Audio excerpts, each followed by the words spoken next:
Welcome back to another Stock Market Open live stream. If you didn't notice, yesterday we did a little bit of a stock market evening live stream. That was inspired by the poll a lot of you voted in yesterday to encourage some form of evening update as well. And so I decided to do something a little live. That was fun. So take a look at that and let me know what you think about that. We did just get the ADP report, and we do have some ISM services and S&P figures coming out. As far as the ADP report, which we'll go through here, we were expecting 150,000 jobs. Obviously, what we're looking for is any kind of sign of weakness. The ADP report, as we found many times before, is not exactly the best at predicting what the jobs report is going to be like on Friday, since we are getting a jobs report. But it's sort of your private check on a very public estimate. And so the ADP report came in a little warm at 184,000 jobs versus 150,000 jobs, which is good. That, again, reduces the odds that we're in an imminent recession, or that things are really rolling over. Now, of course, we know that labor is lagging. However, we do look for early indicators that maybe we're missing something and things are starting to flip. And one of the big things I like looking at as well of the for the ADP report is if there's any kind of increase in pay. The last time we noticed that job stayers saw their wages decline, but job changers actually had an increase. Now, the last ADP report was the first time we actually saw this change. Take a look at this, and this is very important. So here, this was the last ADP report. This showed you that job changers actually saw their wages go up 7.6% versus 7.2%, and job stayers were at 5.1%. Okay, got it. So what did we get in today's report? It's not good, folks. This is unfortunately what potentially the early beginning of a wage price spiral could look like. 5.1 on job stayers, so really no change there. But job changers rose dramatically. That's their word. 10%. 10% wage gains. At the same time, gains for job changers rose dramatically to 10%, the second straight increase. That's including last month. So not good. Now, we're going to get the S&P figures. Oh, they're at 9:45, so 6:45 California time, and then 7 for the ISMs. Okay. So that'll be a moment. But this is not good. So I want to pay attention pretty closely to this. Now, hold on a sec. Who's here? What's he saying on AI? Let's take a quick listen. Does that mean we're in 1999? We're not in 99, okay? I mean, I don't think so. And so because I think it's a durable theme, I think, now, it doesn't mean it goes up in a straight line, right? I mean, it may take a while for this AI theme, actually to really take hold within companies, and they're trying to figure out how to use it. Right. Yes. And so, but this is so, it has the potential to change how my firm operates. If you're a company and you're not thinking about this, Right. you're going to wake up one day and go, we're in trouble. We have Raphael Bostok from the Fed on in just a little bit. Yeah. What do you think about where the Fed is today? Yeah. Are you expecting cuts? Steve Cohen's a pretty famous investor, so we'll give a quick listen to this. We'll go back to the ADP report. And how much that's propelling the market one way or the other? Yeah, I think the market expects 3 cuts. I think that's the number. I don't disagree with that. I think inflation's been, somewhat contained. And I think, ultimately what it'll come down to is that a true statement or not. We think, the Fed thinks they, eventually is going to come down to 2% inflation rate. What do you think? I think that's going to be hard. Okay? So what, is that 3% for you? I don't, I don't get in the weeds quite like that as the 2.5. I mean, those are Fed watchers. Right. I think it comes down to, there's still a lot of underemployment in the country. And so it really comes down to if growth is too fast, then you start getting constraints on labor, and wages go up, and that may be a problem for. Right. But it's hard to. We're in one of these periods where I don't think many people know exactly what's Right. going to happen. We keep talking on the broadcast about whether we're in this sort of risk-on, risk-off Right. situation. We look at the Magnificent Seven. We look at the Nasdaq. On the flip side, we keep looking at Bitcoin. I don't know. Do you own any Bitcoin? I own very little. I You own own- a little bit. But you own a little bit. Yeah, like really little. For what reason? No, the only reason my son is really into it, and so Right. he had me like play around and try to figure out how to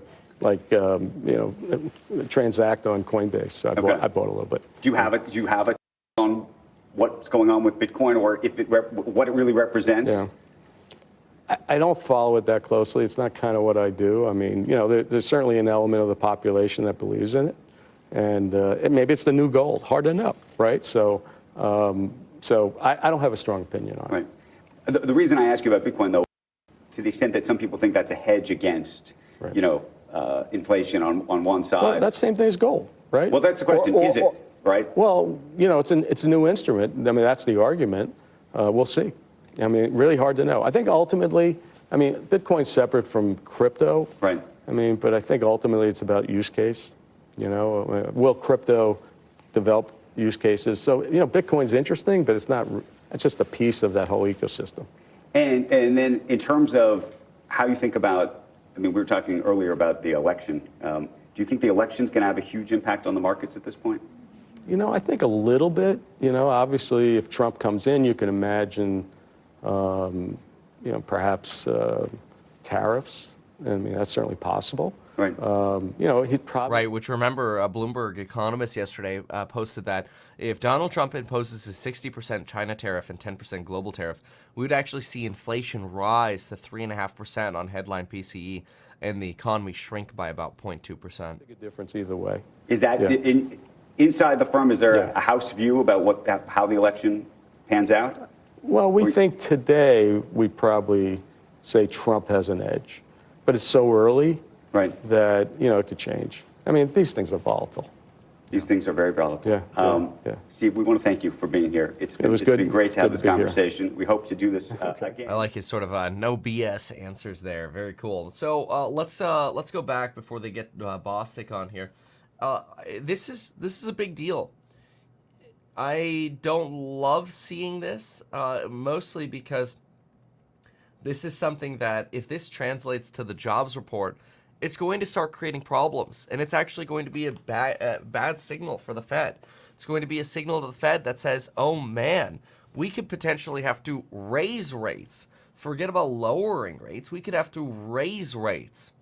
Now, the jobs report right now is expected to show wage gains on Friday of 0.3%. So it's not like that expectation has changed.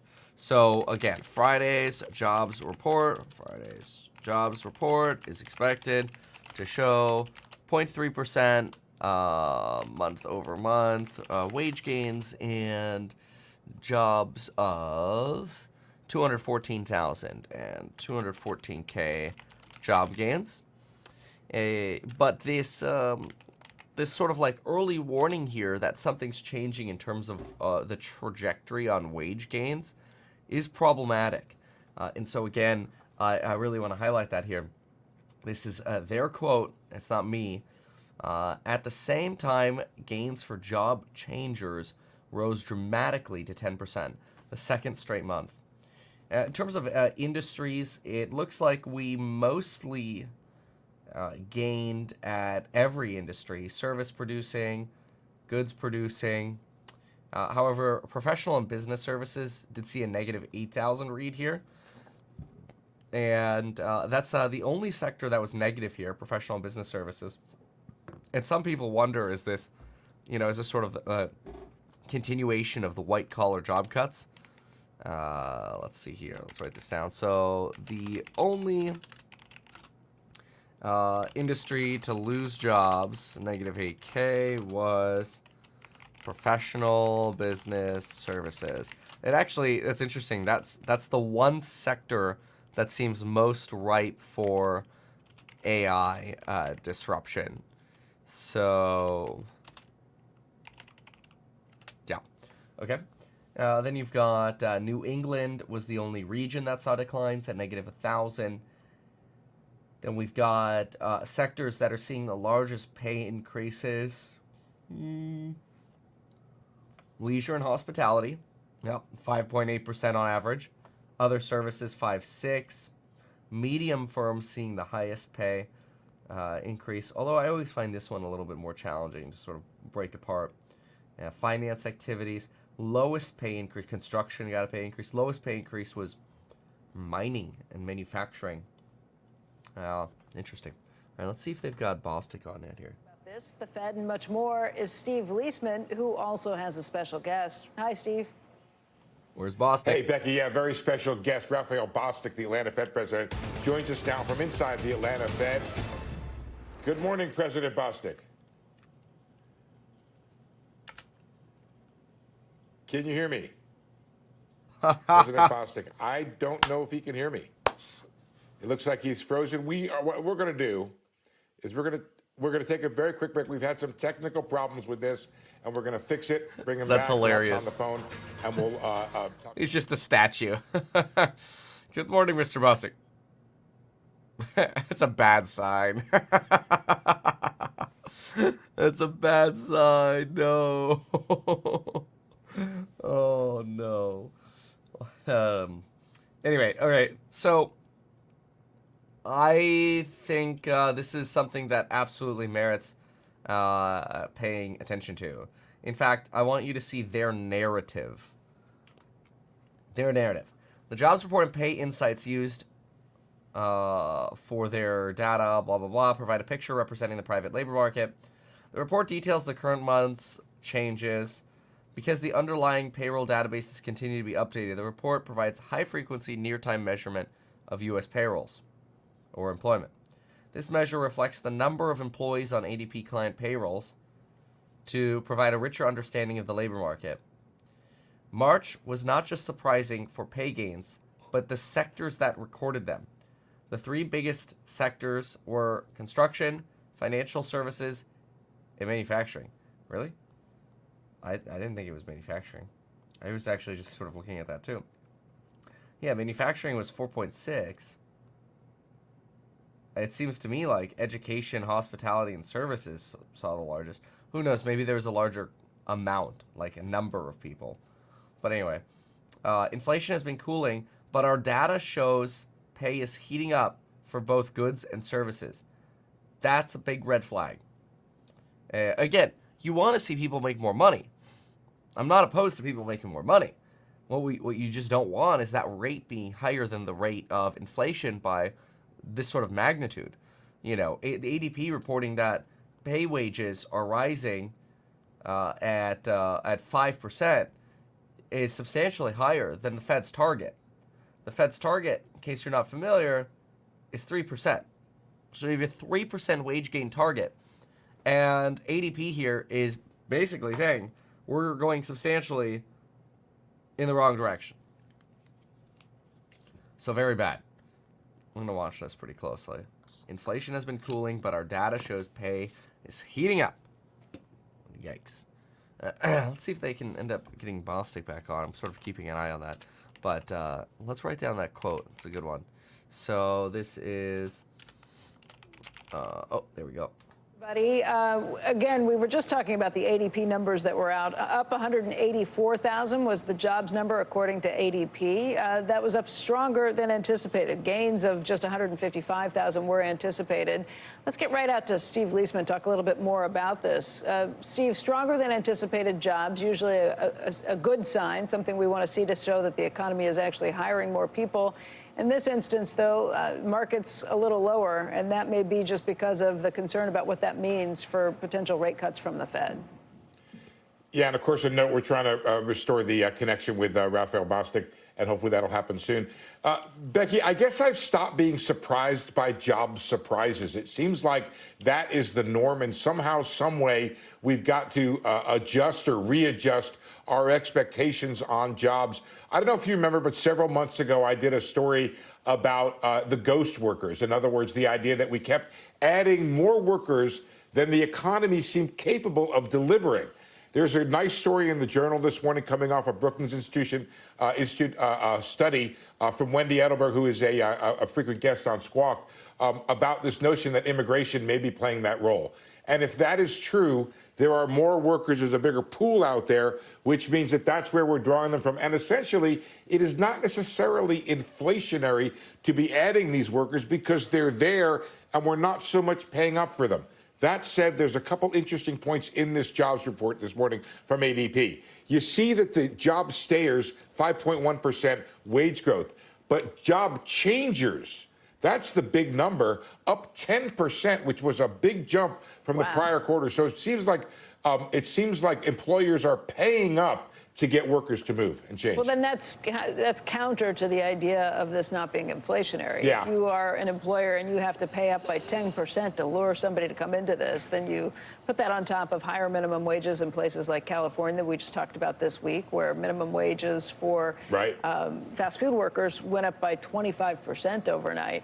I mean, you take that and add it together with the ISM numbers that were stronger than anticipated. I mean, these are all great signs about the economy, that you're seeing stronger hiring, that you're seeing stronger manufacturing numbers, maybe more demand. We talked with an oil analyst earlier this morning who talked about the reason oil is up is because there's more demand on the global markets for this. All of those are good things, but then when you look at what happened with the PCE and inflationary numbers, that's the other side of this. It's good to a certain extent until it's not. Okay, so you're forcing me to tell you the first two questions I have for Raphael Bostic if we get him back, which is one, President Bostic, is the economy accelerating here, counter to what we thought would happen? Again, I don't really care about him previewing his questions. We're going to pull off that for a moment. We'll just, as soon as I see Bostic, we'll throw him up. So somebody here is wondering, hey, you know, I'll just put it up on screen. If pay is going up because inflation is steady, is that good? Well, this is a complicated phrase. So the first thing that I think what we can do is we can look at the percent change of real earnings. And what this is basically taking pay minus inflation. And when the number is positive, which you want it to be, yes, that is good. It is good. However, when that level exceeds a target of 3%, which, you know, its last quarterly read was 2.2%. When that level substantially exceeds 3%, the level of workers' capacity to spend even more in the economy skyrockets. And the danger of that is that could potentially induce more demand, which induces more inflation. So, again, this takes a little bit of nuance and a bit of work to piece apart. So, basically, it's not so much if inflation is steady, isn't this good? What it is if wage gains are over 3%, we potentially create new inflation. Some wage growth is good. Yes, we want some wage growth. We want about 3%. But once we start getting more than that, we get the potential for a spiral. The spiral is workers paid more, workers spend more, and so all of a sudden companies have more demand, so they have more of a capacity to raise prices. They raise prices because their costs went up, because the pay went up. Then all of a sudden real wages go negative again, and people complain for higher wages because they can't afford things anymore because inflation went up. And then they demand higher wages, and you kind of keep going. That's called the wage price spiral, and it is the worst thing the Federal Reserve could face. It will demand higher interest rates. There's zero question of that. If we have a sign of a wage price spiral, whoosh, rates will go straight up. We'll be right back into the 70s. Which is bad. Well, now it's 439, so it's... Yeah, if they want the market to do their work for them, they should stop talking about rate cuts as if they're imminent. I think that's an interesting idea, but still, that's part of my questioning, which is, do you have to bring rates down? If you don't bring rates down, Becky, then what happens? According to most Fed officials, you end up being tighter than you need to be. So the question becomes, how tight is the Fed? We heard from Mester yesterday, and interesting, she owned one of the long-run dots going up, Becky. So she's now at neutral at 3% compared to the median of 2.5%. And like I tried to hammer home, maybe unsuccessfully, at least at first, after those dots came out, the Fed shifted to the right, as in being more hawkish in a lot of ways. And I wrote it down yesterday. Here it is right now. In December, only 4 officials were at 3% in the long run or higher, and now it's at 7 for the long run, which is to say that the median Fed official thinks they're a little bit less tight than we thought before the recent dots came out in March. All right, Steve, hold that thought. We're going to come back. We're still working on getting Bostic shot up.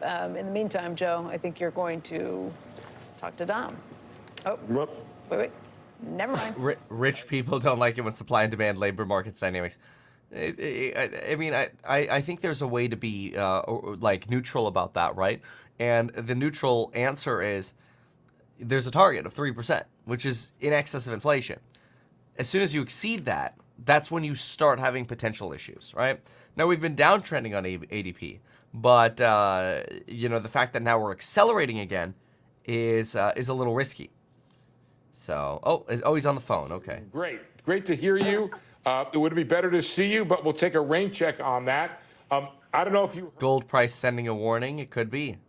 to you, which is given what's happened with the Atlanta Fed GDP now, given what's happened with the economic data we've seen, do you feel like the economy is accelerating here? So I don't know if I would say accelerating. I think it's maintaining the strong momentum that it's had really for the second half of 2023. I think everyone has been expecting it to slow at a faster pace than it has. And so it might feel like there's some extra energy, but I'm not hearing from my contacts that things are getting faster or stronger, that demand is moving in the other direction. It's really just staying very strong where it was. And if there's any weakness or weakening, it's just at a very incremental level. We were talking just a minute ago about this idea that we had thought that the economy, Fed Chair Powell said it several times going back to, 2022 in Jackson Hole, the economy needed to slow in order to bring inflation back down to target. That did not end up needing to be true in 2023. Do you feel like it's needed now? Does the economy need to slow to hit that 2% target? Well, I think over the longer arc, the economy does need to slow to get to that longer run potential. At some point, there's going to be just too much energy in the economy, and you'll start to see upward pressure on prices. But right now, the supply has responded quite well, both in terms of supply chain and labor force. And there's evidence to suggest that the productivity is elevated as well. So as long as those things are in place, I think you can still get growth and see inflation continue to come down. Now, I will also say, though, in that environment, we should expect inflation to come down much slower than what many have expected. And that's one reason why I've really tried to pull back my expectations on when we'll need to move, because if that trajectory slows down in terms of inflation, then we're going to have to be more patient than I think many have expected. Rafael, I really want to come back to this productivity story, but I do want to do a little nuts and bolts Fed business. You said you've pulled back when, but you've also pulled back how much? Are you still thinking just one rate cut this year? Yeah, so I am, and I'll tell you, that's where I was probably 6 or 8 months ago. And then the strong performance of the economy at the end of 2023 caused me to think, well, maybe things are actually going to be moving in a way so that we can move sooner. I've actually gone back to where I was before because we've seen inflation kind of become much more bumpy in its trajectory. And it just says to me that we're just going to have to watch and wait and see how things evolve. So if it's one cut, do you care to share with the audience here when you might think of doing that one cut? After the election. So, sure, I'm happy to do that. Look, if the economy evolves as I expect, and that's going to be seeing continued robustness in GDP, in employment, and a slow decline in inflation through the course of the year, I think it'll be appropriate for us to start moving down at the end of this year, the fourth quarter, and we'll just have to see whether the data come on. But my outlook right now is that inflation is really just going to drop incrementally through the course of 2024, and that incremental progress will continue into 2025, and we won't get to our 2% target till sometime in early 2026. So with that outlook, I think that we have time to be patient, and we can just watch the economy and see if that's how things actually play out. So you're confirming what I've suspected of you all along, which is I would not have wanted to be a student in one of your classes because the bar was so high for success. Some of your colleagues only want to see a couple more months of improved progress, but you want to see what amounts to what? Almost a half a year of better progress before you're willing to cut. Why are you more hawkish on this issue? Well, you'll have to ask others why they feel where they are. But to me, I think there are two things going on here. So one, the road is going to be bumpy. And I think if you've looked over the last several months, inflation hasn't moved very much relative to where we were at the end of 2023. And if we continue on that pace, that's something we got to keep an eye on. But the second thing I would say is that there are some secondary measures in the inflation numbers that have got me a bit concerned that things may move even slower. If you look at the share of goods in the market basket for both the CPI, mainly the CPI we look at, but the PC as well, the number, the percentage of those goods that have inflation that's growing up higher than 3% and higher than 5%, those are much higher now than they were before. And they're starting to trend back to what we saw in the high inflation period. They're moving away from what we'd like to see. And so I got to make sure that those aren't hiding some extra upward pressure, pricing pressure before I'm going to want to move our policy rate. Let me ask you the same question, though, but from the complete other side, which is unemployment below 4%, GDP running, at least for now it appears, above trend, according to all the best forecasts that are out there. Why cut it all? It seems like the economy, does it seem to you as if the economy is doing just fine at the current rate, and the current rate may not be that restrictive? Yeah. Well, there's a lot of debate right now about how restrictive our rate is. But what I would say is this. I actually agree with you. An economy that's growing strong, that's creating a lot of jobs, that's putting Americans to work and getting them the salaries, those are good things. And I'm not in a rush to try to disrupt that dynamic as long as inflation is moving closer to our target. And so it's that dual picture, which really informs how I'm viewing what an appropriate policy path is. And it's one reason why I'm willing to be quite patient here. The one caveat would be that if employment starts to degrade, then I'll have to take that on board. But I'm not getting reports about that from anybody that I talk to outside of highly interest rate sectors like mortgages and realtors. President, Professor Bostic, so good to talk to you this morning. I'll speak for my colleagues and say that we'll appreciate the next time you'll be around the table with Joe and Becky and Andrew and myself, and we'll have a longer conversation. In the meantime, thank you so much for your time. Well, you're very welcome. And listen, given what just happened this morning, I need to become an engineer as well. And I'll happy to be in there, go in and see you in person. I'll look forward to that. All right, great. Joe, back to you at the NASDAQ at HQ. Okay, good. Thanks, Steve. Up next, we're going to talk markets and get you ready for trading day. Yeah, so look at this. I put this over on ehack.com. This is the Hawk-Dove scale. And you'll see that Bostic sits right here. So he's definitely on the more hawkish side. And not only is he on the more hawkish side, but he's not the most hawkish. You've got Lori Logan and Neil Kashkari, a little more hockey. But anyway, yeah, I mean, this is Bostic who's saying, look, buckle up. We might not move until the end of next year. I want you to pay attention to somebody writes Foolsby. I love that. I want you to pay attention to what I posted on eHack yesterday.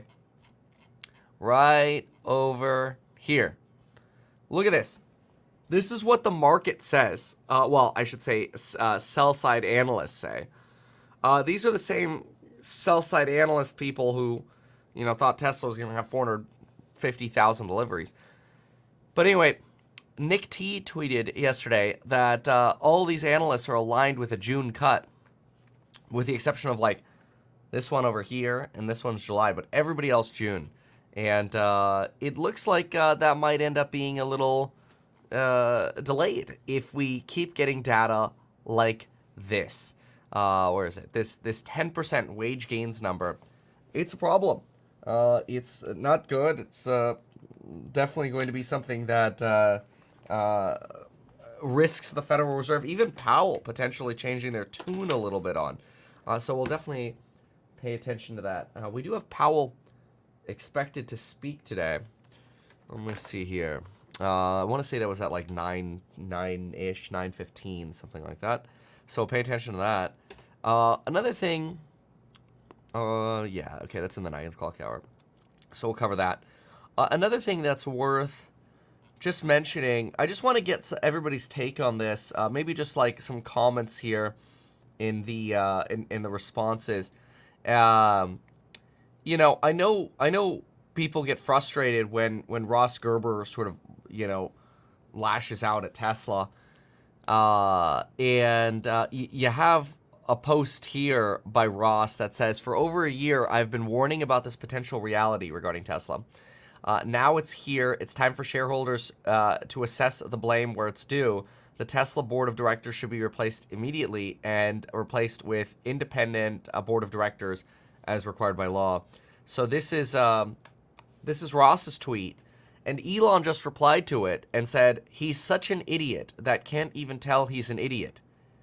And then refers to the BYD sales drop. And so this is very interesting because this is a very common sort of mainstream reply that most have gotten for Tesla. It's like, oh, well, BYD's falling as well. Meanwhile, you know, Toyota and GM, their sales are, you know, jumping pretty darn well. But what do y'all think about a CEO calling someone such an idiot for expressing concerns? Curious to see what y'all think about that. I'm going to let y'all reply. I don't know what it is, but I really... oh, shoot. Hold on a second. I got to go. I'll be right back. From the governor, Fed governor, there was one, that's going to be a bumpy road in trying to get to that 2%. Two, he believes that we will see inflation come down. We're not so sure. We think it might be sticky. And three, he laid out a pretty long-term time frame, 2026, for that for the policy to work to get down to that last mile of 2% inflation. So, but what I would say is, I think our opinion lines more with Bostic than others on the Fed, because it seems that he's more real-time data dependent, real time, as opposed to trying to figure out where the puck is sliding before, you know, maybe the puck has been hit in terms of where inflation might land. Sure. What's your view on the markets right now? We don't have a lot of time because we had issues with that interview, but what is your take on the markets right now? What do you do? Sure. I think you stay in the market, but you look to the leadership change we've just seen. Value is outperforming growth. I think rates will stay high. One thing I think the market doesn't appreciate is even if the Fed lowers rates, the long end may not follow. It may drift up if it's, you know, if it's creating more ease in a strong economy. So stick with value, stick with margin of safety, diversify the portfolio, and still stay cautious on long duration equities and fixed income. Cliff, I wish we had more time. We will have you back again. Sorry for the technical difficulties, but we appreciate seeing you today. That does it for us today. Make sure you join us tomorrow. Right now, it's time for Squawk on the Street.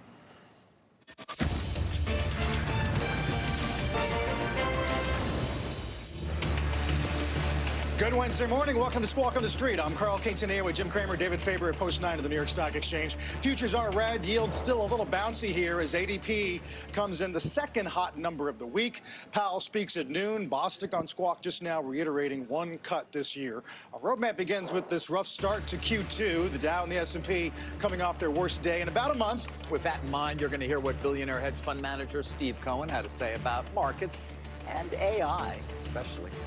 Plus, it is a pivotal day for Disney. The company's battle with Nelson Peltz is set to conclude at its annual meeting.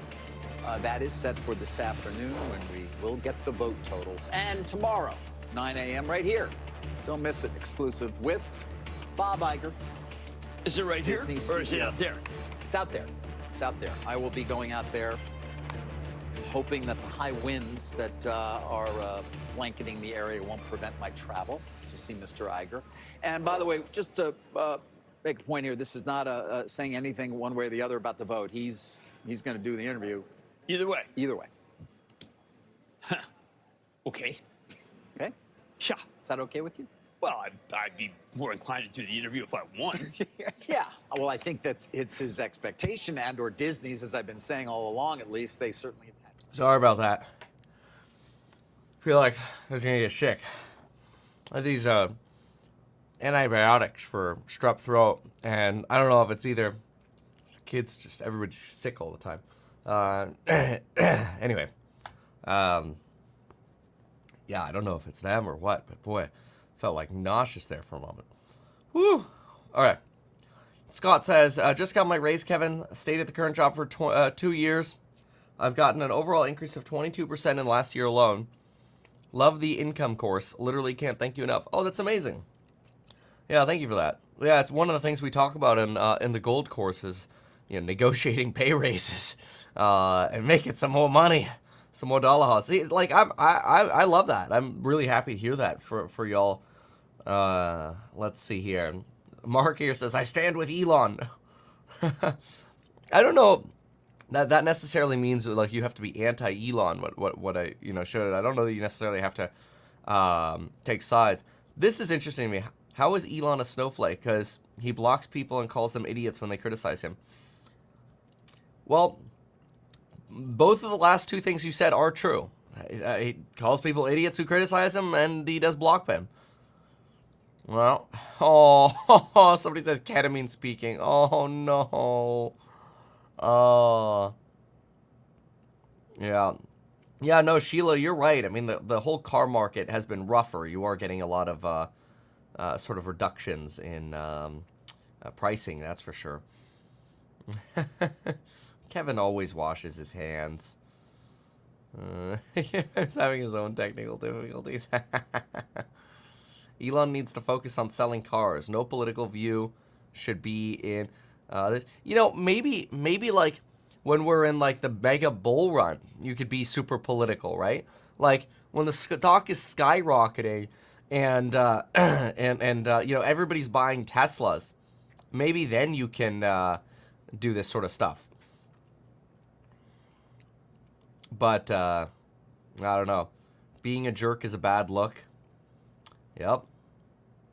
I agree. Elon has too many fanboys. Wow. Interesting. Someone here says Elon had to call him out. All right.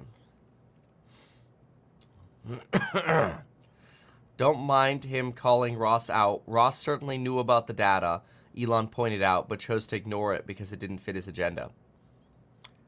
It's possible. Yeah, we touched on BYD quite a bit yesterday.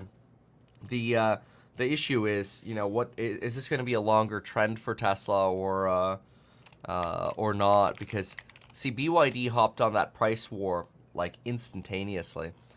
Yeah, one thing that I did notice is yesterday you had this. I wrote this last night on eHack. It's Tesla China. Deliveries in China are recovering, but market share is going down. So you're finally back to higher levels in March for Chinese Tesla deliveries. We don't know how many of those are for export or otherwise. But market share is just 6.7%. Compared to the 10.5% it was at the beginning of Q1 23. So you are seeing some real pain with a lack of sort of the pie shrinking. So it's not just nominal deliveries, it's also the pie.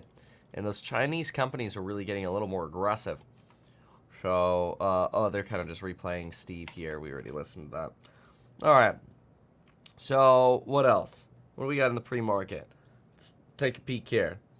Elon should be restricted from tweeting under ketamine. Oh no. All right. Somebody here says, why is Elon now referring to BYD issues though? I thought demand wasn't a problem. It was down due to the Model 3 ramp and Berlin arson. Now all of a sudden it's a macro demand issue?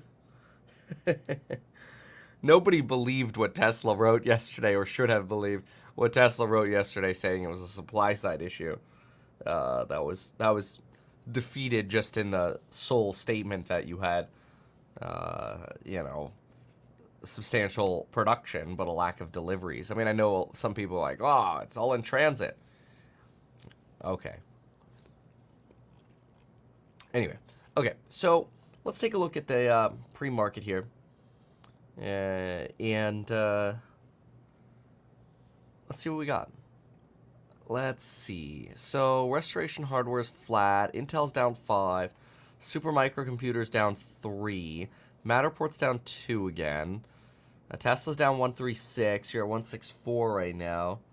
You've got Nvidia's down about 0.92. So you're still getting a little bit of pain in that AI side. ARM is down. Palantir a little bit. ARC, Enphase, Robinhood. So AI down a bit here. Interest rate sensitives down. You do have SoFi moving up. Trump Media Group, Dave & Buster's 7%. They had earnings yesterday, and their buyback and their enthusiasm, solely their enthusiasm on the earnings call, was pretty substantial. Brent Newcomer says, "What's your thesis on Tesla getting a new marketing head?" You know, what I think that Elon needs, which is the same thing that I said last year, and I even suggested people for this position, is they need to hire a figurehead, like a Ryan Reynolds or Taylor Swift or both. And they need somebody that's likable, or even Blake Lively, right? Somebody who's likable and especially likable by Democrats. That's very important. Like, Tesla should be promoting itself to the easiest people to convert. 6% of Democrats own an EV, and Democrats are the most likely to convert to buy an EV. So advertise to Democrats, and do so with, leaders that maybe lean more left. I think Taylor Swift is a clear choice here. Broadly liked by women, which is a demographic that Tesla fails at, and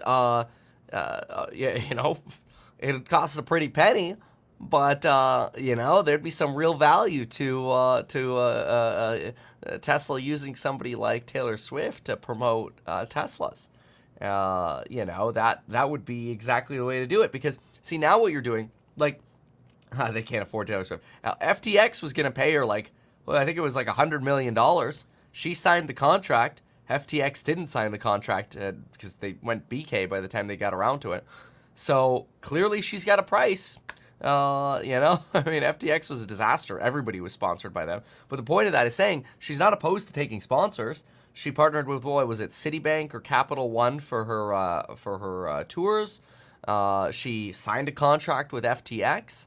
Didn't actually start promoting them before they went BK, but did. So the point is, Elon could make her an offer.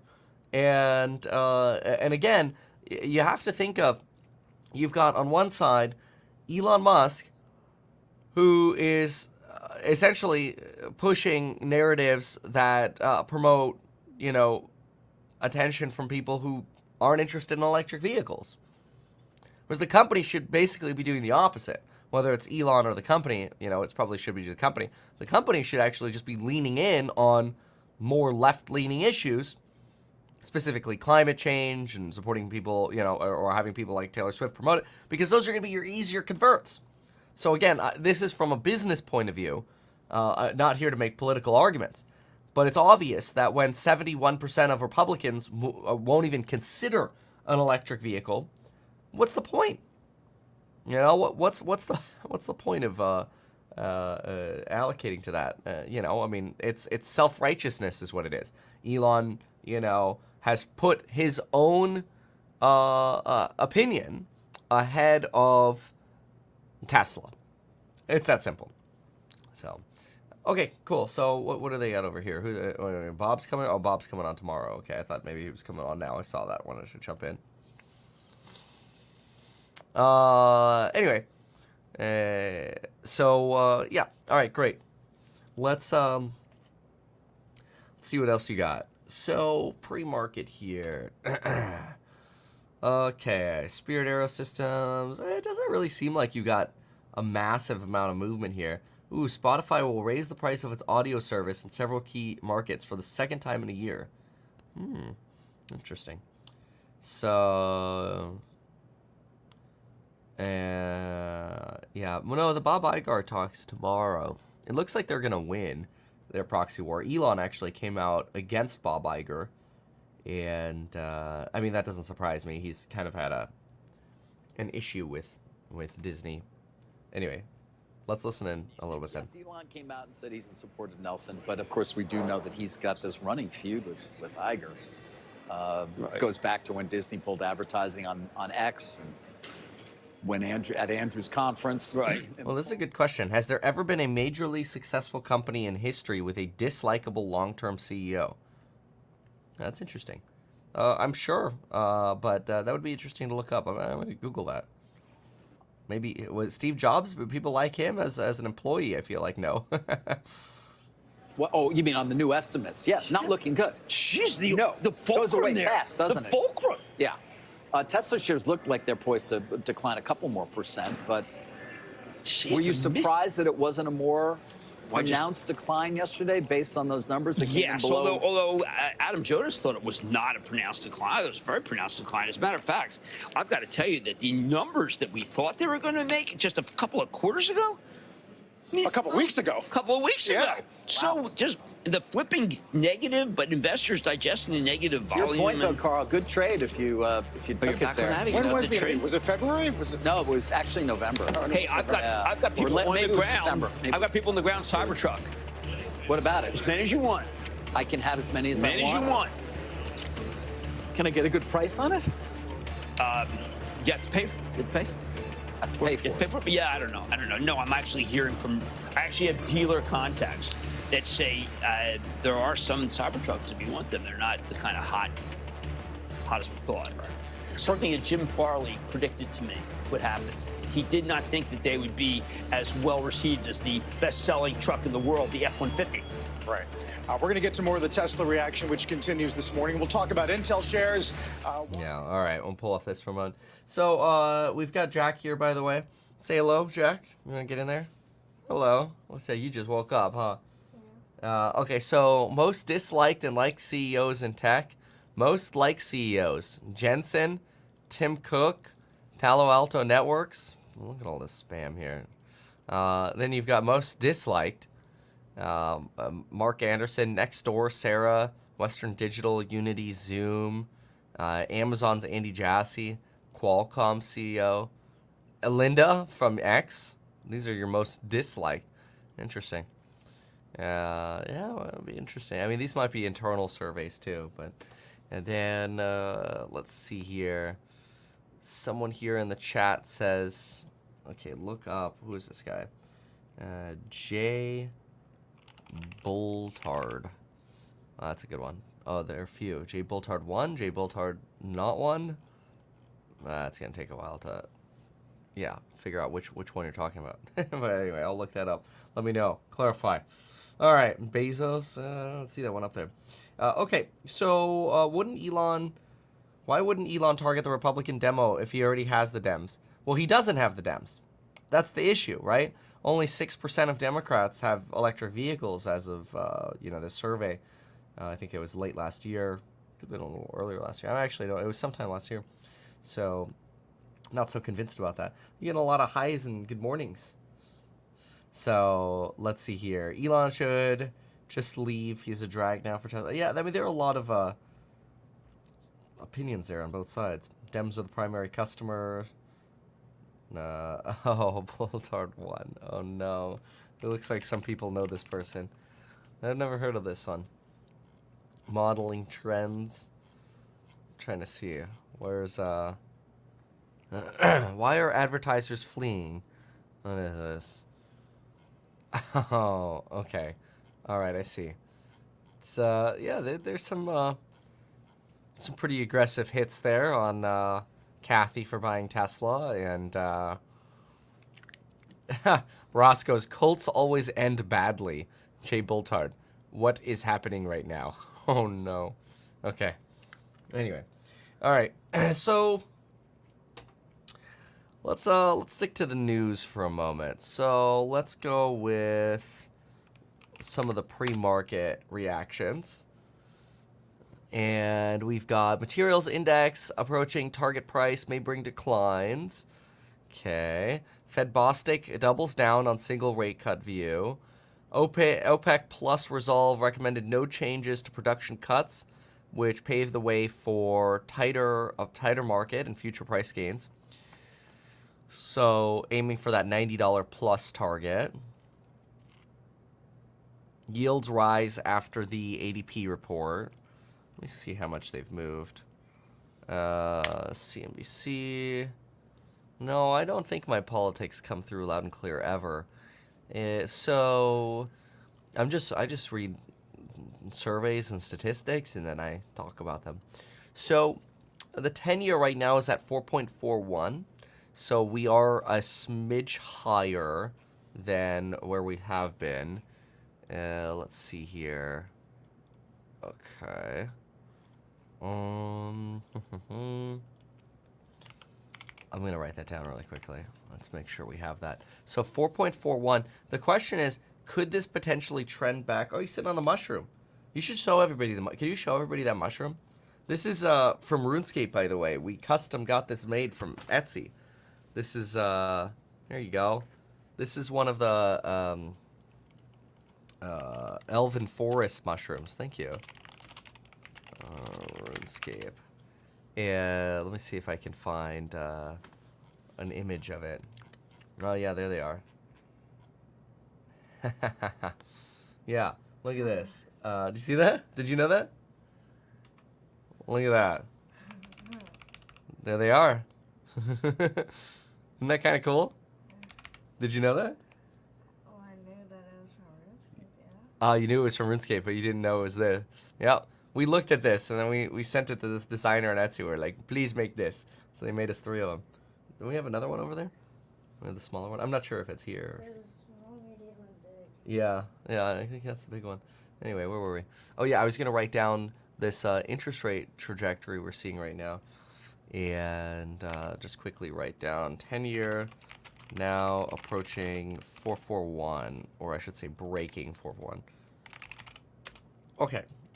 Let's look at the 5-year inflation expectation as well, because we are seeing a movement here. Let's see here. Make World of Warcraft gear 8 again. I know, right? They'd really have to do some work there. Yeah, what spokesperson would sell more cars than Taylor Swift? Let's go.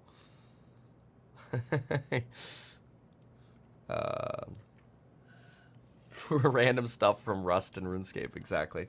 So, the 5-year break-even's just crap right now.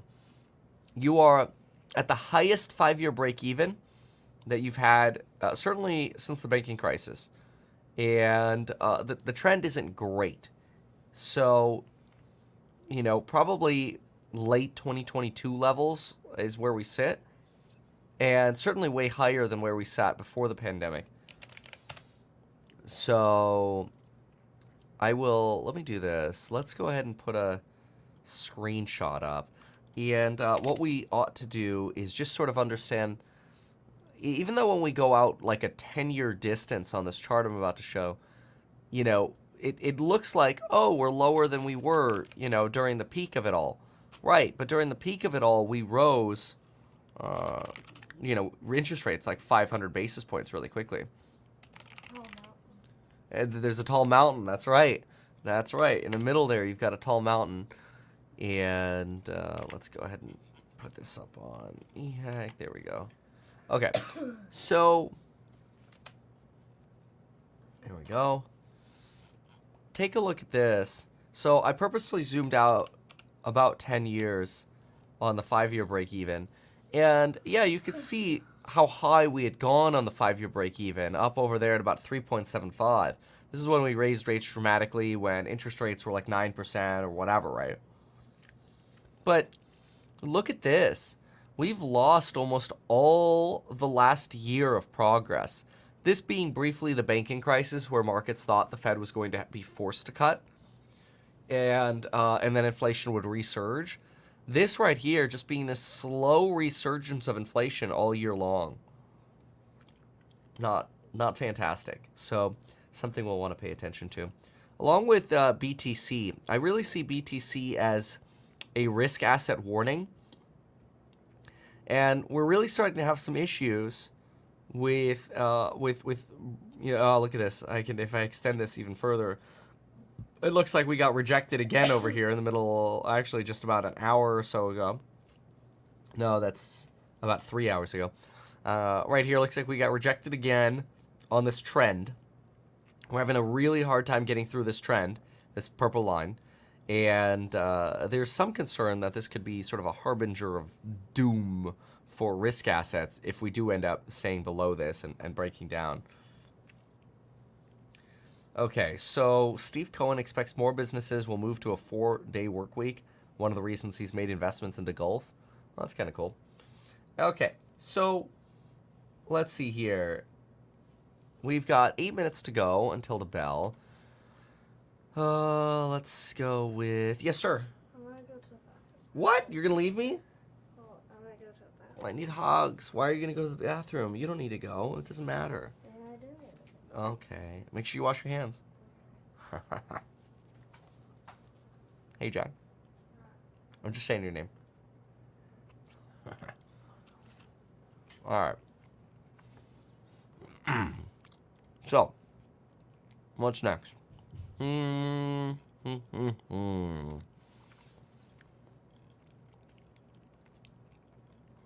let's see.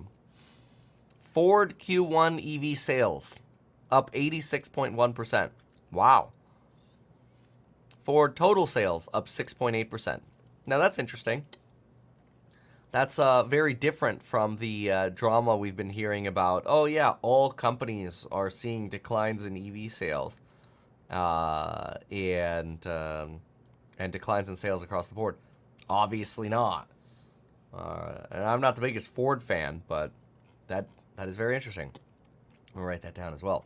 So let's see here. Ford sales. Again, that's Q1 EV sales up 86.1%. And then Q1 total sales up 500, or I'll just do the percentage, 6.8%. There we go. All right. What are they yapping about here? I think a chicken price explosion. Why? Because the input costs are going down, but the actual price of chickens, no. This is your worst nightmare, right? If you're the Fed, you got to cut the price of chickens. Now, of course, I'm not comparing Ford to Tesla at all, Tesla Strasse. Come on, man. Tesla's in your name, dude. Relax. Relax. Like, yesterday we talked about GM having a 20% decline. Like, give me a break, okay?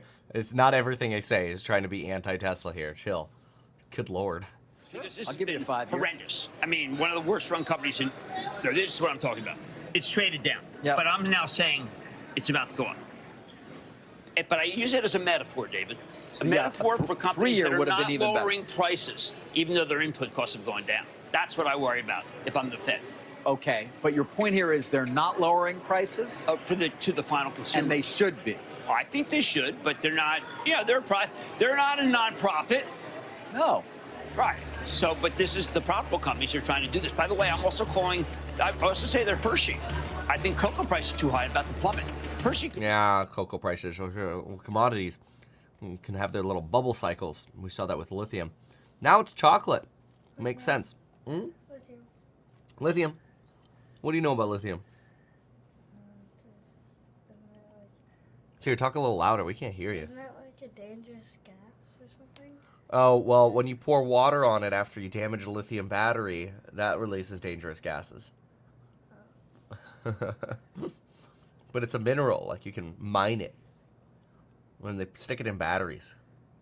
Oh, you can mine it? Mm-hmm. It's like, well, you have to, like, how do they separate it? Like, you get it out of a bunch of dirt, and they have to somehow separate it. I don't know too much about the exact lithium mining extraction process, but I think the hard part is separating it from all the other stuff that comes up with it when you dig it up. But anyway, all right. So let's see here. What do we have? Tesla's down 187 here in pre-market. Looks like actually I don't think we got down to this level yesterday. 163 yesterday. Oh, in pre-market we did. Pre-market yesterday we got down to 162. And so right now we're sitting at 163.45. NVIDIA, you've got 1.12. They separated in huge pools of water. How interesting. Then you've got Affirm, 144. Palantir's down another percent. Sunrun, Enphase. Your AI and energy or interest rate sensitive today, rotating down. VIX is finally, moving up again. What do we got? We've got Dave & Buster's, Green, Petco after selling off like 10% in the last few days up. Matterport, SoFi. So miscellaneous gains here. Not actually a lot of gains. And then, of course, the Intel numbers, pretty rough on how the market is a little frustrated. It's going to take a little longer for Intel to make some dollars.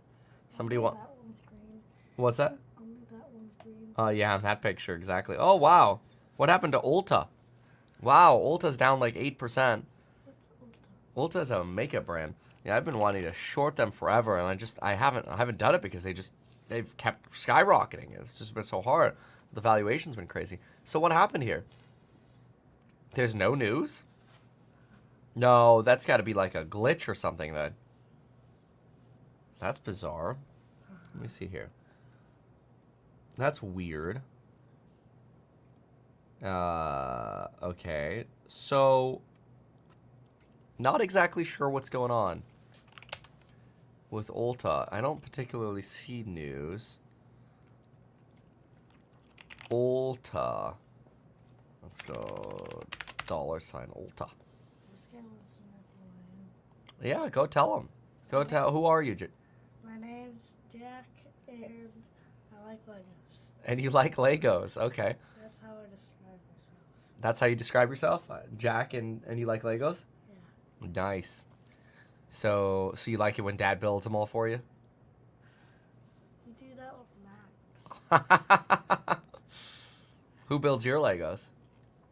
Myself. You build them. Yeah. What are some of the biggest ones you built? Ferrari. The what?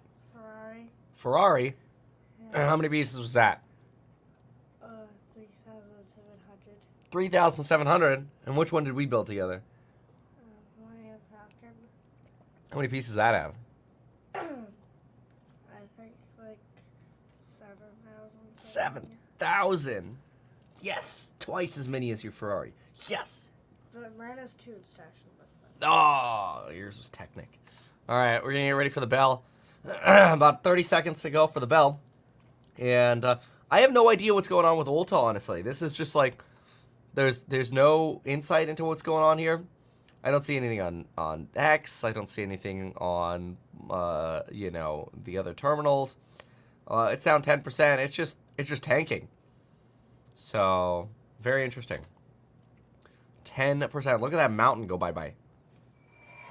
Let's get the opening bell here and the CNBC Real-Time Exchange with the big board. Healthcare company Solventum celebrating its spinoff from 3M at the NASDAQ St. David's School in New York City, celebrating financial literacy. Here we have, I think that is the 8th grade class at St. David's. There's a group of boys and led by the incredible David Howell. Oh, it's the celebration of the market opening. When the bell rings, it means the market is open, or it's about to close. All right, Ulta's down 11%. No idea why. BTC still sitting under 66. It's not great. It's a little bit of a flag for risk assets. Restoration Hardware goes slightly green. DJT's going red at the open. We've got NVIDIA's trying to push up, trying to get some green over there on these AIs. A big green candlestick on a buy the dip there at the open for Tesla. I don't know if that's going to hold on, but that's a pretty nice move right there. Dave & Buster's rallying now, up 10% now on Dave & Buster's. Amazon is up, is down about 20 bips or so. You've got SoFi up 0.7, Apple's flat. The Qs are down about 43 bips with ARM trying to recover, being down now just 1/3 of 1%. You've got Palantir 57, Enphase down a couple percent. 3M's slightly up. I'd really like to know what's going on with Ulta. I still haven't figured it out. So I wonder if it's just some form of momentum trade or something. But let's find out. I think it's our largest mover to the downside. Oops. Recently viewed. Change. Ulta, yeah, now down 9%. Almost double that Intel move down. Ouch. Supermicro is recovering. Was down 2.9%. Now it's sitting at about... I'm sorry, was down about 3.9%. Now it's down about 2.9. Supermicro was the one who made the robots. Supermicro. No, I don't know. That's interesting. I don't know what you're referring to. But Supermicro Computer, they do server racks. Trump Media Group down 1.7, Nvidia's 80 bips. Tesla's trying to recover here. You're getting multiple green candles in a row here on Tess as well as Enphase. Getting some green.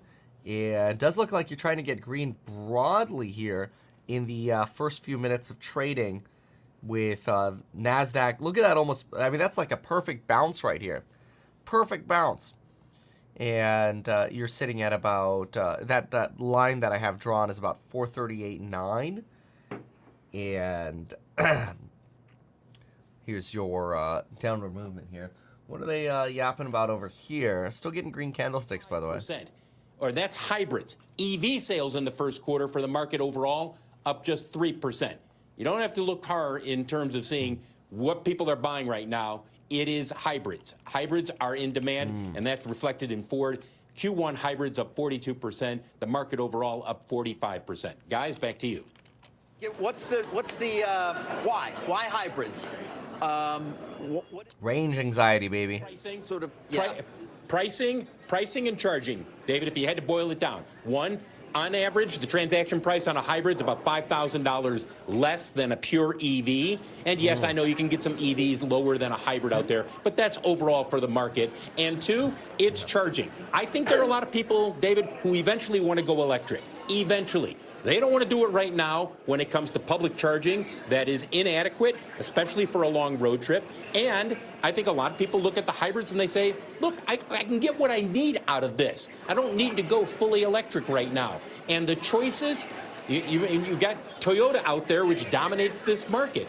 I mean, these are not, you don't have to wrap your head around saying, well, this is a new EV out there. You can go out and find a RAV4 hybrid. The RAV4 by internal combustion is one of the top selling vehicles. Doesn't take much to go from that over to a RAV4 hybrid. So that's why the hybrids overall are so hot right now. That makes sense. You know, Phil, it's interesting. The PE of Ford is still 6 and change. I don't think people realize that maybe with the aversion to EV, the stock has just come off maybe too much. Are people worried about China? Is that one of the problems, an existential problem, that people think they can, U.S. will import Chinese vehicles? I think people are eventually worried about what the Chinese automakers are going to do to this market. Yes. Yeah, I actually think in the long term, it's a good thing for the U.S. consumers, though, if you get Chinese vehicles in America. I mean, it's bad, obviously, for American car producers, but, you know, they'll dump cars on us just like they're dumping solar panels on us. But yeah, somebody says here, plug-in hybrids can do full electric for city commuting. Yeah, I was mentioning the other day, that's actually why, you know, Bill and Connie, Grandma, Grandpa, they like their RAV4 so much is they're mostly 100% EV when they just drive around town. And then, you know, if they need to go on like a 6-hour commute or whatever, they don't have to stop the extra 40 minutes for charging. You know, a couple charging stops, 20 minutes each or whatever. So you nodding your head? Have you heard them talk about that? No, but it just makes sense. No, but it just makes sense. Okay. Yeah, that's good, Jack. So, yeah, because, you know, have you ever seen us charge the Tesla? You have to go somewhere and plug it into the machine? Yeah. Well, then you kind of have to sit there and wait. You can also do it at home. You can also do that at home. That's true. That's what you should do. Every day you're supposed to plug it in after you use your car. And it's always filled up. And then you might never have to go to the gas station, which is kind of cool. Well, like to the chargers. Is there Tesla chargers at the gas station? No, but in the future, a lot of the gas stations are thinking about getting into Tesla charge or just like superchargers in general. Is if you think about it, they've got the location.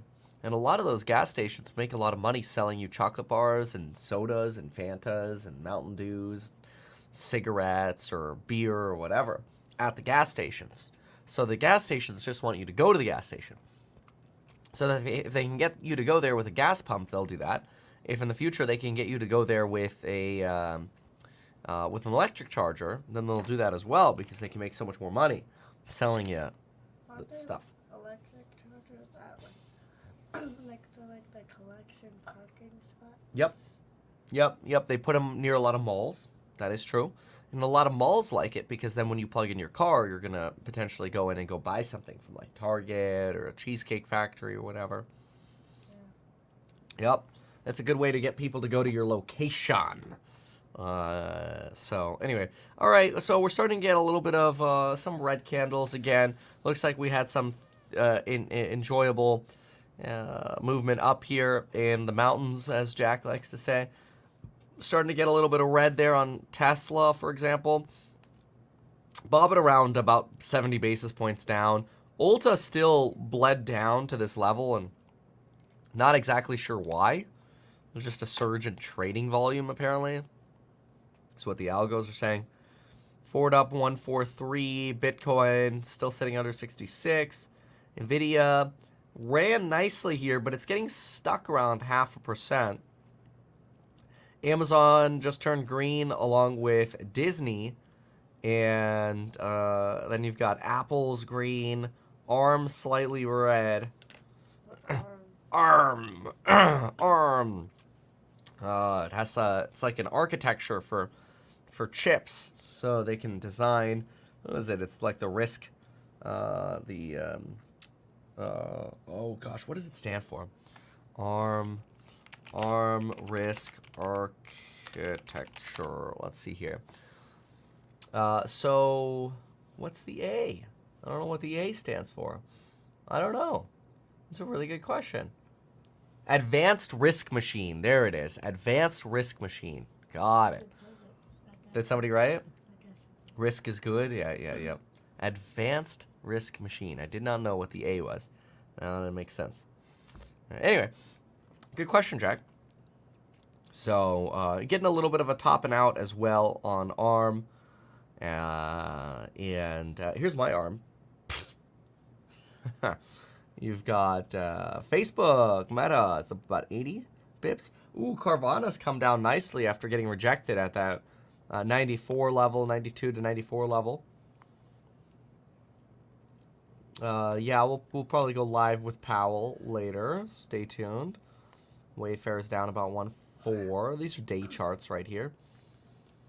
Go back to the minute chart. Okay, just to sort of see the trends of the day. Interesting. Look at these reversals here. Yeah, this is why I always like watching the first 15 minutes and just understanding what the heck is going on. Yeah, so you got a little bit of enthusiasm turning into pessimism again. Same thing for Restoration Hardware. A rough day yesterday, down a couple percent today. Amazon's still up, and Tesla is really pushing down here again. You had a nice rally there. You were about to go green on Tesla. So I guess ELF is down as well with Ulta. I don't exactly know. Yeah, ELF's down about 7%. That's it. The makeup section's over. It's the end. Okay, so let's talk baseball. I asked about how we get, could a pitcher, a robot, pitch a perfect game? Could they pitch like Sandy Koufax? You told me that, but why is that concerning? Well, no, because I don't think that they can. If they're doing everything better than us, at a certain point, then I just say, listen, I want to run a company, but I don't want any of us. I want them. So your concern is that it will ultimately result in fewer jobs? Well, I just had hitherto thought that they're a great productivity creator. All right, say goodbye. Where are you going? Probably the garage. Yeah. Okay, you just gonna play games? Oh, I leveled your 3D printer. Yeah, the only thing I need to do is put the spool rack on, and then you can use it again. See you, bro. All right. So back to L Stickies. All right, let's see here. Yeah, somebody's messing with the bell. No kidding. Okay, 10-year Treasury yield primed to test 4.5% levels soon. Positioning for fast money is now short, joining large money managers and bond vigilantes. Support broken earlier this week at 4.35. Yields look to touch 4.5. Wow. Okay, I'm going to write that down. So, Doomberg expects will be at 4.5 to 450% soon with last broken resistance level at 435. Okay, interesting. Now, I always like seeing what the suits are up to. So, let's see here. Else on the calendar for the suits. Okay, let us see here. What does Morgan Stanley have to say today? U.S. themes. Consumer Pulse Survey. Oh, Mike Wilson helps write this. This is the AlphaWise column. Okay, we'll take a look at this. Keep in mind, in about 2.5 minutes, we're going to get data. Ulta presenting at the JPM conference, predicting same-store sales lower end of forecast. They're just lowering guidance all around, it looks like. Ah, interesting. Thanks for that heads up. That does make sense. I'm just surprised we're not seeing that sort of populate yet on some of the headlines. But yeah, that is problematic. Tesla China offers 0% interest on loans. Wow. Yeah, you got to really convince Chinese folks to borrow again. Look at this, folks. What a head fake, huh? We were going to open, about to go positive, and this is, again, the first 15 minutes. Directionless disaster in markets. Okay. So let me get this Morgan Stanley PC Doodla here. All right, what you got? So, we have concerns over the political environment are elevated. Coping with inflation continues to be a top concern for 2024. 64% worry about rising prices. Yeah. Majority of voters believe things are not going in the right direction. 60% are planning vacations within the next 6 months, in line with last month and the same thing last year. Tax refunds will go to savings, debts, and everyday purchases. Well, I feel like that's true every year. Okay. What else? Consumer Pulse Survey. Survey highlights. Okay. Consumer confidence in the economy is generally stable. 48% of consumers expect the economy to get worse in the next 6 months. Wow.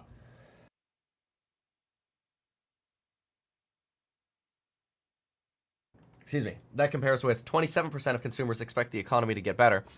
We are about to get S&P services and composite PMIs. Let me read those off quickly. And actually, we could sort of watch the cues here.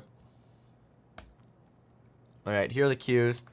All right, ready? We're going to get S&P services, S&P, okay, PMIs, bang on expectations. Wow. All right, well, that was boring. Service, PMI, 51.7, expected, comes in as expected. Okay, fine. The next one that's going to be interesting is really the ISM. So, let's just write down data. The ISM data, we're looking for, let's sort of pre-write that down and then we'll go back to Stanley over here. ISM services, expecting 52.8. ISM prices paid, that's services prices paid. Those are expecting, or expected, to come in at 58.4, which that's pretty well into expansion. ISM services employment, looking at 49. And then ISM, which is contraction. ISM services new orders, looking at 55.5. Data. Okay, cool. So we'll prep for the actual data to come out, and at the same time, we'll watch some of these movements here. Nvidia's still down in that 1% range, bobbing around. Even Amazon just went slightly negative as well. So EVs are still going up in California, full of Dems. Yeah, that makes sense. That does make sense. Anywhere you're going to get more, and it's more coastal California, right? Like inland California, you get less Dems, more Republicans. Okay, So let's see his take on this. Here, 14 consecutive months over 50. Obviously, the service side is humming along better than the manufacturing side. And 51.7, well, it's the weakest of the year. As a matter of fact, you have to go back to, well, December of last year to find a lower number, but nonetheless, still all above 50. Now, if we look at the composite, there was a subtle change, 52.1 versus 52.2. Also, 14 consecutive readings above 50, and all of them are hovering right in the 52 range, January, February, and this March final. Yields, wow. Yields have zoomed. Yesterday's close was technically significant. The highest yield close of the year for many of the treasuries outside of 2-year. 432-ish was the double top in 10s. We've taken that out. Looks like 4.5 is coming quickly. And we still have That's what we were just covering, too. PMIs to come up at the top of the hour. Many traders like the granular look of those a bit better. Squawk on the Street will return after a short break. Yeah, we are now back to where we opened with Tesla, by the way. Look at this. How weird. What a weird movement today. I mean, you had the dipply doodlah buying, and now it's like, yeah, no thanks. Weird. Max here says Ulta just gave up all its gains from December 2023. Wow, yeah. So we are going to get more data in about 12 minutes. So let's write that down. Let's go ISM services at 7 a.m. Kevin Ark was buying for a second. I don't know that they have that much influence on a big stock like this. But 27% of consumers expect the economy to get better, both in line with last wave. Similar trend observed for household finances. Let's see here. Issue of immigration is becoming increasingly important. 36% of voters citing it as the most important issue in the upcoming election. Healthcare as well as the most important issue for about a third of voters, as well as the jobs and economy. All right. Coping with inflation, top concerns by income. Oh, this is interesting. Yeah, political environment right here. Not being able to pay the mortgage seems to be somewhat of a lower issue. But political environment, actually a bigger issue for as your income goes up, you care more about politics. That's very interesting. Very, very interesting. Somebody says Palantir shorts making cash. Is that true right now? We'll look at some more insights here, but let's first go over here. Yeah, DJT, Reddit down today. Palantir's down about 1%. 80 bips there on NVIDIA. ARM's down about 1%. Enphase down 1.3. Yeah, all right. Here are your Qs trying to go stable. Okay, let's see what else. So, next, let's see. So that was Mike Wilson and them just reporting on their survey. What else? How about Goldman? What do they have for us tomorrow? Or today. How to read the unemployment report. Okay. I guess we can look at that. Ferrari expects strong Daytona shipments. Ferrari. Where's Jack? We need Jack to talk about Ferrari. Alright. So, where'd that go? Ah, here we go. Alright. I'm going to take a peek at this. Distilling the labor report coming up. All right. 6-month averages, optimal weights for smoothing data point. Oh, okay. They're sort of just giving you a way that you could kind of calculate. This is something to pay attention to. Underlying annualized pace of wage growth, average hours totally, or average hourly earnings total, and they give you some formulas on calculating here. This is gonna be a little bit more boring, so a little bit more arcane to try to break this apart. That's for Friday's jobs report coming up. And where do we sit on oil? I think we're knocking on the door of $90 now. Yeah, 89.58. We're about to have $90 per barrel oil. Gold up another 0.5% today. And we're now at 4.42 on the 10-year. So moved up again. Q's trying to push up, along with, looks like NVIDIA is trying to drive that up. So some enthusiasm there for the AI side. Again, Enphase, Tesla down. You got some of the airlines over here doing better. Coinbase about 0.5%. Interesting, Coinbase up about 0.5%, despite BTC really getting stuck under that 66 level. It's been trying to break out of this for a while. Oh, is the Ulta news out? Let's see, thank you. Ulta sees broad-based slowdown across product categories. Yep, Ulta speaks at JPM conference. Wow. Ulta says external data points reflect slowdown later this year. See, that's an issue because Ulta is really priced as a growth stock.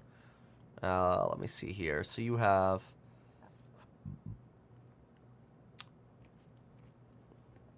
right now Ulta is trading at 462.92.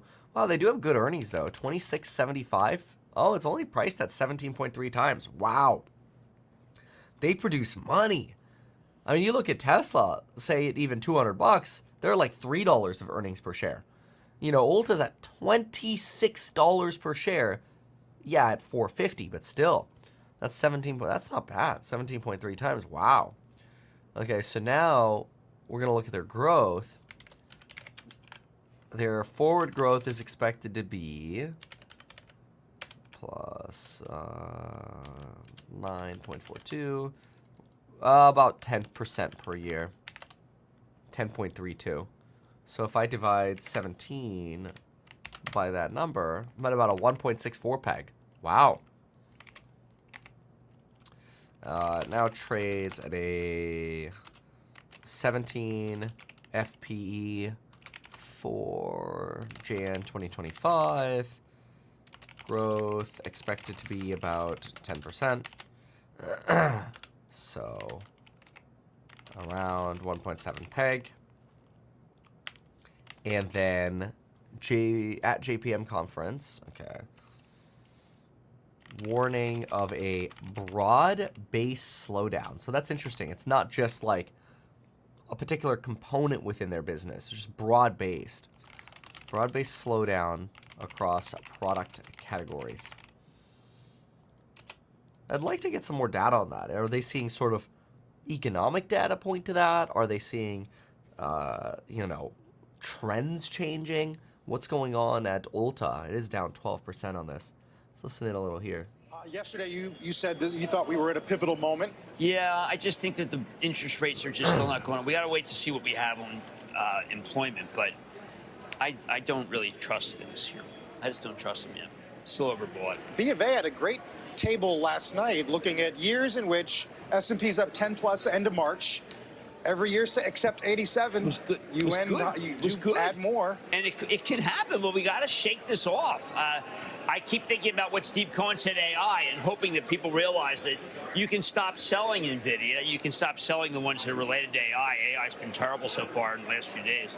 But, you know, it's soggy. Market's soggy. I like the fact that Nucor's up. We've been having an industrial sell-off, and maybe that's a good sign. How about tonight? All right, so I've got David's favorite, which he probably gets when he goes to Costco, Shark Ninja. Shark Ninja. Shark Ninja. Yes. They make the finest vacuum cleaners there is to be had. 51%. Yes. Pump those vacuum cleaners. Pump it, Jim. So this is how they regularly get people on CNBC. It's just gotta love everyone. Well, that's good. That's good though.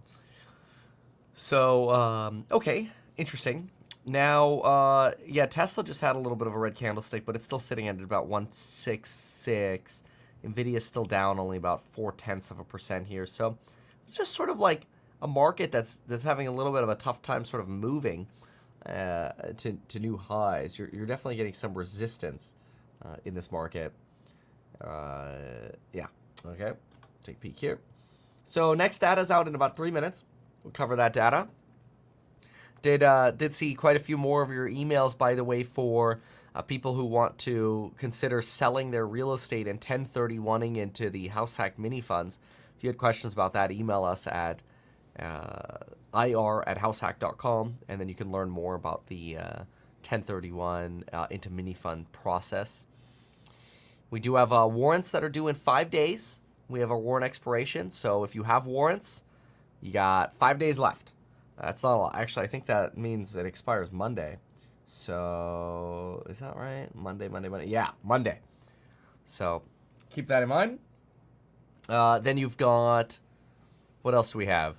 Coupon code for the courses expires this Friday. That way you can get all my trade alerts when I trade, which we've been doing a lot more of lately. So you can see all the trade alerts. You can see, when's Kevin rebuying Tesla? You'd be the first to know, whatever. Or just day trades, whatever it might be. And those prices will go up on Friday. Shout out to Scott, who earlier mentioned the gold course was part in helping him get a 20% pay raise this year. That's awesome. And you spend a few $100 on a course and it helps you make, potentially tens of thousands of dollars more. That's freaking awesome. So some good strategies in there. And you get lifetime access to the course member streams. Anyway, we're now just 2 minutes away from our data. Let's see what we get. S-Buck sitting at 89. Are you still waiting for the low 80s? Yeah, I've kind of been waiting for under 80. Low 80s, under 80. Let's zoom out on this. Yeah, probably this 80 line. See what happens here. But it's been a very slow bleed to get there. It'll get there eventually. Maybe. I don't know. Yeah. So, some volatility again on AI. Yeah, same thing. And pretty much all of the stocks we've been looking at, it's the same thing all day. You do have Rivian up about 1%. Square's down 1. And I'm pretty sure gold's still up. Let me take a peek at this. Bonds 442. Oil 89.66. Almost there. Yep.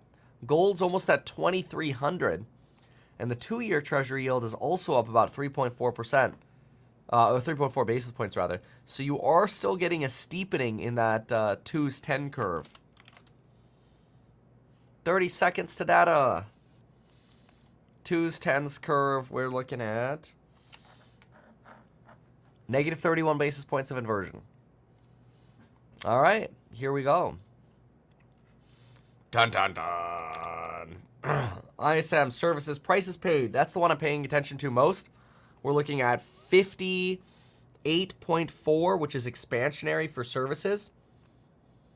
We're going to watch these Q candlesticks here. Here we go. Prices paid. Ooh, coming low. That's good. 53.4 on prices paid. 53.4. Still an expansion, but look at that instant green candlestick on a low prices paid services report. A lot of enthusiasm there instantaneously. ISM services employment comes in a little lower at 48.5. New orders comes in a little lower at 54.4. And then services in general coming in also a little lower at 51.4. So that ISM report a little softer across the board. And that softer read there on inflation really, really getting cheered by markets. Look at this. I mean, you're going from negative 30 basis points to positive on the Qs. Are we going to do it? Are we going to gain the lead? No, not yet. NVIDIA's about to gain the lead on that. Wow, I wouldn't have expected NVIDIA to be that sensitive on an inflation read. Look at that. Even Tesla shoots up a couple bars here. Apple up. A lot of enthusiasm just came out. There it is. Oh, come on. Come on, Qs. I just saw you there. Let's see how robust this is. But this is very exciting regarding the ISMs. And should we do it? Should we do it? Do we do it? Come on. Just want to push the button. It's not working. Anyway, U.S. services growth cools as price gauge drops to 4-year low. Wow, 4-year low on that price gauge. That's pretty impressive. That was a big miss to the downside in terms of the number nominally, which is good for the economy, good for the markets, especially since people are getting nervous about, like, are we actually still going to get those rate cuts? So you've got somebody here says, nothing is certain in my opinion. The Fed lags. Their data is always behind. Yep. So look at that. You've got Tesla's down about 40 bips now, better than that 1.5% you had. There it is. Gained the lead. Q's up, now positive. Nvidia's positive. Palantir went positive. Everything moved on that. Amazon moved on that. ARM moved on that. I mean, they went from like -1% to positive. Enphase moved on that instantaneously, right back to 113. That was a big old one. Big old mover. Let's see here. Ulta's still down 12%. Intel's down about 5.9, so it didn't seem like they benefited much from that. Dave & Buster's up 10. SoFi, 4%. SoFi running today. Look at that sexy run on SoFi. Very nice. So let's listen to them yap about it. We're hovering over 200 basis points higher yield than the equivalent German 10-year maturity in the Eurozone. Sarah, back to you. Okay, Rick, thank you very much. Rick Santelli, this is just the kind of number that the market is craving right now. It's weaker than expected on services, which is the hot part of the economy, but it's not in contraction territory. So it's not recessionary, but it's weaker. And the prices paid, as Rick pointed out, which is an inflation metric, comes in a bit weaker. That's why the market likes it and is rallying off these kind of numbers. Look, the other big story of the day is jobs, because we're going to get a jobs report on Friday. The expectation is around 215,000 jobs added for the month of March. ADP, the private sector read, came in a bit firm. 184,000 jobs added in the month of March. That was more than expected. And it was actually the biggest jump in hiring in July, since last July, led by leisure and hospitality. Few things to pull out from here. Number one, it's coming from big firms. Big jobs are the big hirers right now. So maybe perhaps a sign of cooling in the broader economy. And then the other one. They got to bring Sarah back more. They pushed her to the 7 o'clock hour. It's kind of lame. And how much more they get paid when they change jobs. A 10% rise for job changers. And that was high. That was the biggest one also since July, biggest jump in pay. It came especially in financial services, construction, and manufacturing. So we look at every single metric to figure out how the Fed might interpret inflation. Just like prices paid in that services came down, this one goes up. Let's see what the average hourly earnings look like in the big jobs report in March. But you don't want to see a cooling job market where wages remain elevated for a Fed that is intent on bringing down inflation. Sorry, I brought this up in the last hour, but this Wall Street Journal story about the jobs numbers not adding up and immigration perhaps helping to explain why in terms of the discrepancy in the two surveys and the idea that there may be a lot more ability to absorb even more jobs without generating more inflation. That view is gaining steam. Goldman Sachs, Dan Hatzius has been really on top of that, and he's been talking about that because just the supply has gone up with people coming into the country, which perhaps is keeping the jobs market pretty tight. There has been a discrepancy between household and private sector jobs. And now we're seeing things like smaller firms hiring less than larger firms. You know, one metric that I look at is the small business hiring intentions, comes from the Small Business Survey. And that's the 3-month ahead hiring plans in the orange line. It really does track the private payrolls data pretty well. It's a leading indicator, and it's shifted down. So will private payrolls follow? That's something that people are watching. Small business accounts for about 1/3 of the total employment in the U.S., depending on exactly how you define it. So it's important, and that's why we watch things like their confidence measures.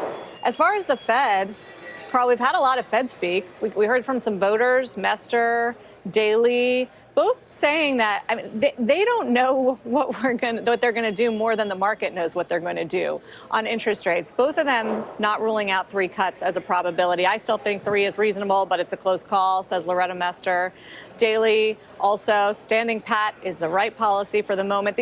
The Fed speaking is heating up, but it's not actually giving us much in the way of divergence or tradable new information. Yeah, it's interesting to get a hawk like Mester and a dove like Daly basically saying 3 baselines not bad. We're going to get Powell today, and Barr, and Kugler, and Bowman in the last few moments.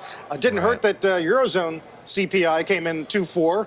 Below expectations. We were looking for 2.6. That was Core a nice below surprise. 3, first time in a couple of years. It was a pleasant surprise, and now the market is betting on a June cut from the ECB. They're more confident about a June cut than a Fed cut for the ECB. Yeah, it looks like they'll end up being the first rather than the Fed. Okay, so just to wrap up some of the things here so we can get to the course member live stream. Ulta, ELF down 8%. Some of that growth really getting removed there. Stereo Labs red again. You've got Tesla, despite moving up there on that report, some of that enthusiasm a little short-lived. Still down about 0.75% on Tesla. The Q's very, very happy on this data. Very, very happy on the data. And that's really driving up your broad-based investment. It almost looks like index-based sort of movement just because you've got NVIDIA up, you've got Apple up, you've got Amazon up. God, MicroStrategy's up 4%. Let's see if that moved Bitcoin at all. It did. A substantial tick up in Bitcoin there. And so if I try to keep this line as aligned as possible, that's roughly where we had it. You can see nice little surge you had there on BTC. And you're really trying to push up over that line now. Looks like that's exactly where you're getting stuck right now. How interesting. Anyway, so we'll see what happens. But overall, enthusiastic after that report. So, although you're starting to get your first red candlestick on some of these. So we'll see if that's transitory or what kind of, is this going to be a short-lived rally on this ISM data? I don't know. Tesla is somewhat indicating the answer to that is yes. Short-lived rally on ISM. So I can already imagine and hear people kind of loading up the shorts on that ISM's report now that it's rotating and you're starting to see that rotation down. So we shall see. Anyway, I'm going to push the button now, and then we're going to head over to the course member live stream. Remember, get in before Friday or email us if you want to bundle up, staff@meetkevin.com. Come visit Ben Malla and myself and some other speakers we're going to have at the Millionaire Symposium in June 21st to 23rd. If you want to bundle up or you want to plus one, you want to bring a family member or whatever, just email us at staff@meetkevin.com. We'll take care of you. So staff@meetkevin.com for the courses or the event. And then if you have questions about warrants or the 1031 or whatever, ir@househack.com. We get back to those emails every single day. All right, button time. Just close the fucking door. Close the door. Even though I'm a licensed financial advisor, real estate broker, and becoming a stockbroker, this video is neither personalized financial advice nor real estate advice for you. It is not tax, legal, or otherwise personalized advice tailored to you. This video provides generalized perspective, information, and commentary. Any third-party content I show should not be deemed endorsed by me. This video is not and shall never be deemed reasonably sufficient information for the purpose of evaluating a security or investment decision. Any links or promoted products are either paid affiliations or products or services which we may benefit from. I personally operate and actively manage the ETF and hold long positions in various securities, potentially including those mentioned in this video. However, I have no relationship to any issuers other than HouseHack, nor am I presently acting as a market maker. Qs are about to lose the lead here. What the heck? Look at that. You're still out of the hole of being down 33 bips, but you ran all the way up to 20 bips there for a moment, and now you're knocking on the door of zero again, so we'll see where this goes. Sonny says, can you predict the bottom in Ulta? We'll do that in the course member live stream. Thanks so much, folks. We'll see you soon. Bye.